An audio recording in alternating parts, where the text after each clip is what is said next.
There's so much here. There's still so much here that has been uncovered, that has not been covered right now. But are those really his three options? He retires, he digs in and holds out, or he plays. Is that it for him? Well, after Howie traded Byron Maxwell and DeMarco Murray, I can't say 100% he can't spin them off for something, because I've doubted him before, and he's very inventive when it comes to trades. They certainly wouldn't be able to get anything of value or a large haul in return, but I've learned to never say never with him as far as the trades go. But, yeah, I mean, from his perspective, if he's that unhappy, the most likely scenario would just be walking away with $78 million in the bank and calling it quits as a career. That's a potential option. Or if he truly wants to be a quarterback in this league, yeah, shut up and play and play at a high level and pick up your trade value and let the Eagles move or spin you off, or worst case scenario, cut you in. You can pick where you want to be. So those are the most logical ways to go, but Sam's not acting very logically right now. Well, and you wrote a piece about this over at 973ESPN.com that the Eagles have not changed their position on Bradford. It's funny. My girlfriend just texted me and said, will we ever know what was said to Sam Bradford so we can stop hearing the same hypothesis over and over? And I think the answer to that is, John, no, we're never going to find out what was said to him, right? And that is why we will not get an answer that the polarizing nature of this thing is looking for. We will not know what was said to him that has made him so angry and upset. Well, the only people who know that are obviously Howie Roseman, Sam Bradford, Tom Condon. So as far as the semantics and the literal words that went across the table, those are the only three guys, and you can't trust any of them. So you're never going to have the full story, but from covering this league for a long time, you kind of understand how these things go. And just from the contract, as I wrote today, the Eagles valued Sam Bradford about where he is. And as you explained, that's the bottom 25% of starting quarterbacks. And that part hasn't changed before Carson Wentz and after Carson Wentz. It's always been a short-term fix for the position as they look for the long-term answer. All right, so if actions speak louder than words in this instance, do the actions indicate that Bradford was lied to? No, the actions indicate the exact opposite. And in fact, as I said from the beginning that Tom Condon understood what this contract was. And they're trying to spin it the best way they can, the Bradford camp, and that's understandable because not only do you want your client happy, you want him to feel good about himself, but you're also trying to create the perception of value as best you can. But that's what I'm saying. Tom Condon understands the value of contracts and understands the contract that Sam Bradford signed better than most. So from his perspective, he understands he wasn't lied to as far as the Eagles looking for the eventual answer at the quarterback position. I've never wavered on that part of it, and I think that remains the case and is true. John, you write that Bradford was always regarded as a stopgap by Philadelphia. Couldn't you argue that Chase Daniel is also a stopgap and you don't need more than one stopgap guy? Well, Chase is just a backup. He's not even a stopgap. He was brought in to be the backup for Sam Bradford this year and the backup for the long-term answer for the next 2 years after that. So he's a guy that Doug is very, very comfortable with and understands his offense probably better than anyone. So he's sort of serving the dual role of a backup quarterback and mentor for Carson Wentz. So his job is secure. But his job is the backup quarterback, and he's only going to play if he's forced to play through injury or something of that nature. And then Mark Sanchez has come out with some comments about Paxton Lynch being drafted by the Broncos. Did you see those comments? Did you hear what he had to say? And then is it fair to compare how he's handling it to how Sam Bradford is handling things here in Philadelphia?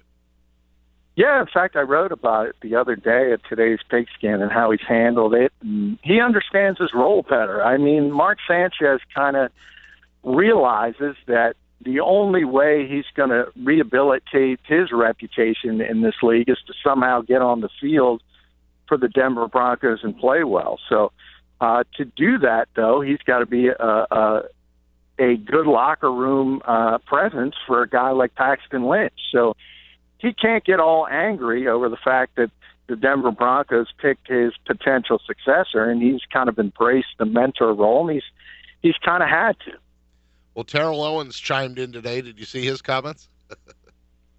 I did. And, Terrell is probably not the best guy to make comments on anything, to be honest, but obviously he's a high-profile name. Everyone is interested in what he says, but I never take what T.O. says all that seriously. John McMullen's with us, 97.3 ESPN.com. John, to you, is the most logical ending to this Sam Bradford retiring? I find it very hard, even with $78 million in the bank, that he's going to walk away from $22 million more. That's just human nature. So that part would surprise me. I think the more likely scenario is that somehow the Eagles get something done with someone. And I know your next question is going to be who, because there is no logical landing spot. And I have no idea. But I do not believe that Sam Bradford is going to be here for the mandatory minicamp on June 7th unless he shows up for some of the voluntary activities before that. Yesterday, I wasn't here, but I got a chance to listen a little bit. Josh was talking to Phil Sheridan, and the direction of that conversation, and we do have some bites from that, was really down the road that Sheridan believes that Bradford is somewhat of an introvert, a little bit shy, and doesn't like dealing with this type of stuff, and therefore kind of feels that this is a lot agent-driven because that he can't envision Bradford acting in this way because of his demeanor and the nature of the kind of guy he is. Would you concur with those feelings? Well, I think he's an introverted guy, and I think he doesn't enjoy talking to the media all the time. But I can't imagine at this stage of his career that he would be allowing Tom Condon to steer the ship if he felt in a different way, because he certainly understands how poorly he's coming across, and he's not a dumb guy just because he doesn't like to speak to the media and he's not that comfortable with it. So I agree with part of it, but I don't believe that Sam isn't steering it from behind the scenes, and the fact that he's very, very unhappy at the present time. John McMullen's with us, 97.3 ESPN FM. John, I haven't heard your take yet on Joe Douglas for this personnel chief job and what you know about him. Well, nobody knows all that much, but what we do know is he spent 15 years in the Ravens organization under Ozzie Newsome, who is one of the most well-regarded personnel people in this business. So if you're going to learn under somebody, it's a good tree to be learning under, Ozzie Newsome. So from that perspective, it's very good. And also the Ravens give him a ton of credit for being the guy who pushed that organization to draft Joe Flacco. So that's a check mark in his category. And from that perspective, it's all good. And this is just the next stage of his career in the fact that he was pretty much the third or fourth guy in charge in Chicago. So this will be a move up to being number 2 in charge here in Philadelphia. And we'll see how it works out. But it's certainly going to help that shorthanded personnel department, which was, as we talked about before, Pete, it was behind the 8 ball for this draft because it just wasn't fully staffed.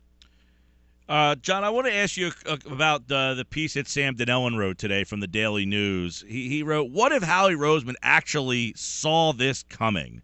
You know, basically that they sign Bradford and that he has this asset and that he has the chance to get Carson Wentz, and that, he kind of knew that this was all going to come in the fact that he never really wanted to play Bradford.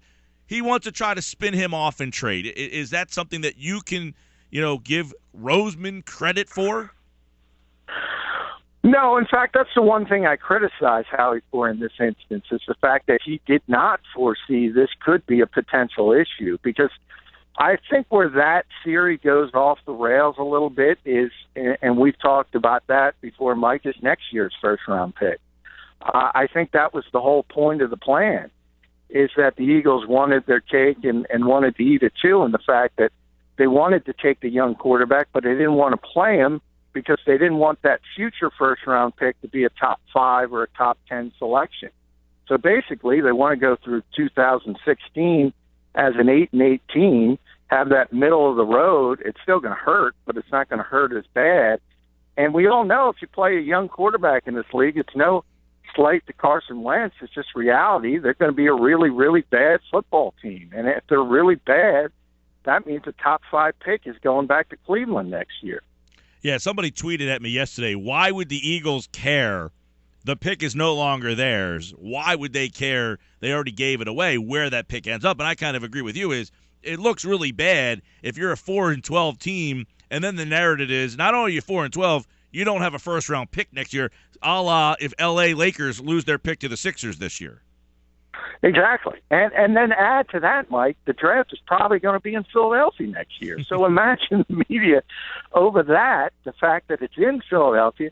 The Eagles don't have a first-round pick because they traded it for Carson Wentz, and they ended up 3-13 or 4-12. Now, yes, in the long term, it doesn't mean much if Carson Wentz goes on to develop similarly to a Peyton Manning or Troy Aikman, who struggled and then became lights out.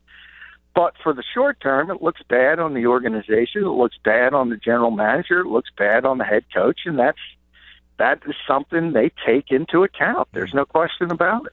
We also talked to Mark Eckel earlier today, and he wrote a piece at NJ.com asking the question, John, why did the Eagles sign Sam Bradford? And really, his breakdown of it was, look, if you thought of him as the guy, fine. If you didn't think of him as a guy, all right. Well, it seems that the Eagles did both and created this situation. He said they've re-signed Bradford to a 2-year deal worth $35 million, 22 guaranteed. That's not crazy money if you think he's the guy, but it is crazy money if you don't think he's the guy.